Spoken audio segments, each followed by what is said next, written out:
Assalamualaikum warahmatullahi wabarakatuh, sahabat tani Indonesia. Mudah-mudahan kesehatan, keselamatan, dan keberkahan senantiasa terlimpahkan kepada kita, dan aktivitas kita sepanjang hari ini tercatat sebagai amal ibadah yang diridhoi oleh Allah Subhanahu wa Ta'ala, sehingga bermanfaat bagi kita dan juga bermanfaat bagi semesta. Sahabat tani Indonesia, kali ini kita akan meracik pupuk organik cair khusus untuk masa generatif atau masa pembuahan. Nah, kita akan meraciknya dari berbagai macam POC.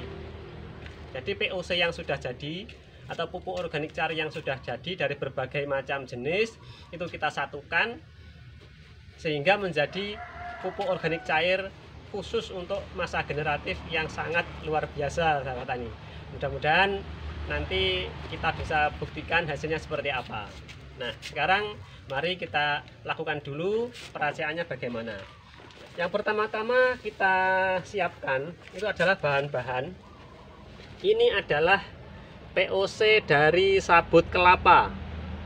Kita tahu bahwa sabut kelapa itu banyak mengandung unsur kalium. Jadi unsur hara makro yang sangat dibutuhkan oleh tanaman, terutama pada saat masa pembuahan atau generatif. Nah, ini kaya akan unsur kalium, POC dari sabut kelapa. Kemudian yang kedua kita gunakan POC buah-buahan. Ini terutama dulu bahannya nanas, buah naga dan sebagainya. Tapi yang paling banyak itu dulu kita buat dari bahan nanas. Jadi ini POC buah, terutama dari bahan nanas. Ini kita tahu bahwa tanaman itu biasanya itu kalau yang dari daun kembali ke daun, dari batang kembali ke batang, dari buah kembali ke buah. Nah, jadi ini kita pergunakan untuk masa pembuahan. Kemudian yang selanjutnya ini adalah POC dari cangkang telur. Sebenarnya ini saya buat bukan cuma dari cangkang telur saja, tetapi juga berbahan kulit kerang. Jadi ini kaya akan kalsium.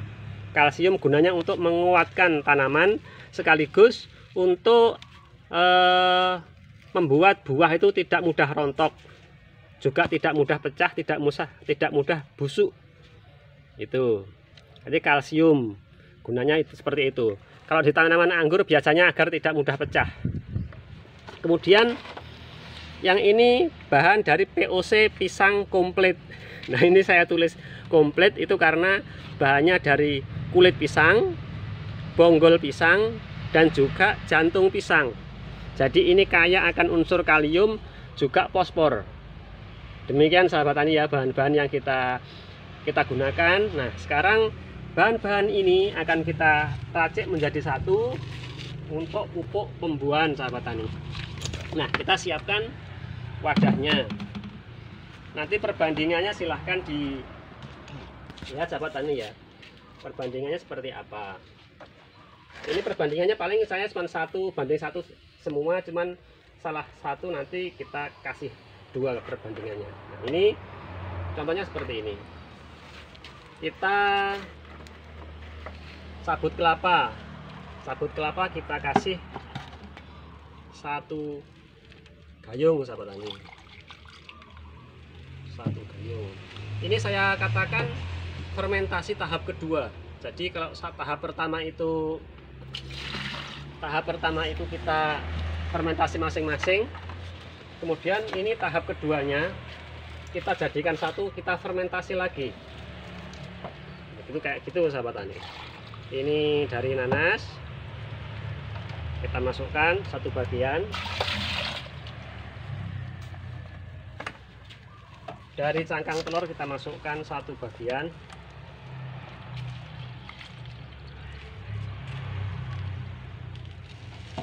Nah,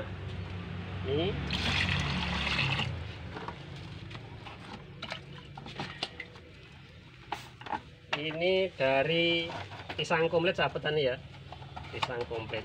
Ini kita kasih 2 bagian dari nggak kelihatan ya. Sebentar.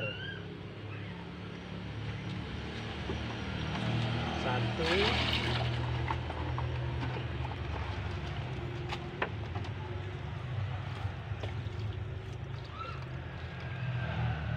Nah, jadi dari pisang ini kita kasih 2 bagian sahabat tani.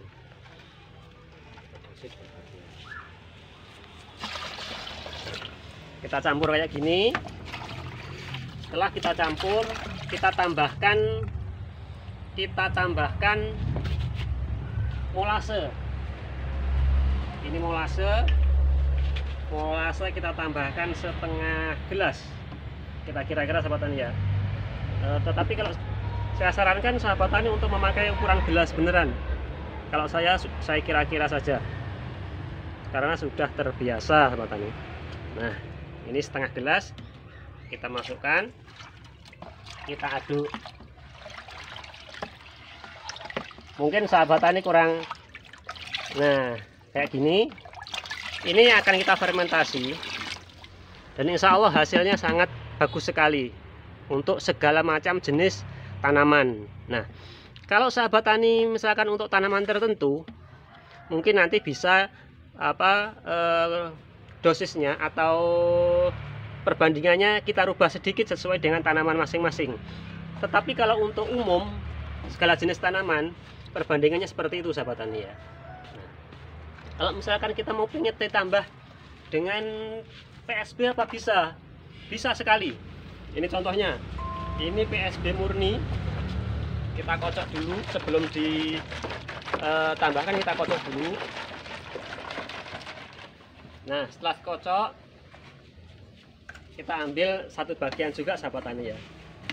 Kita ambil 1 bagian.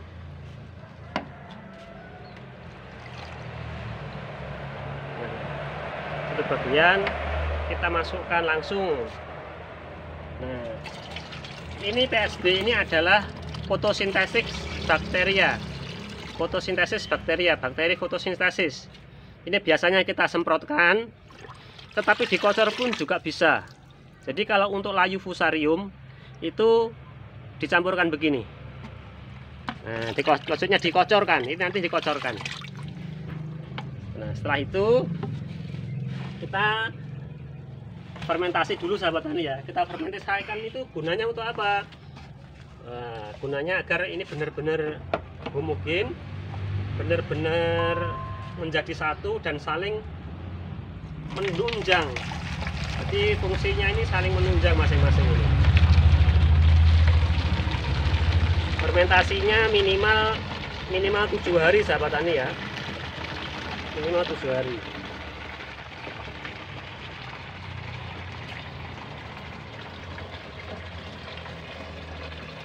Nah, kayak ini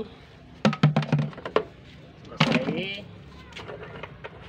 Kita fermentasikan, disimpan di tempat yang gelap sahabat tani. Bukannya gelap, pokoknya teduh lah.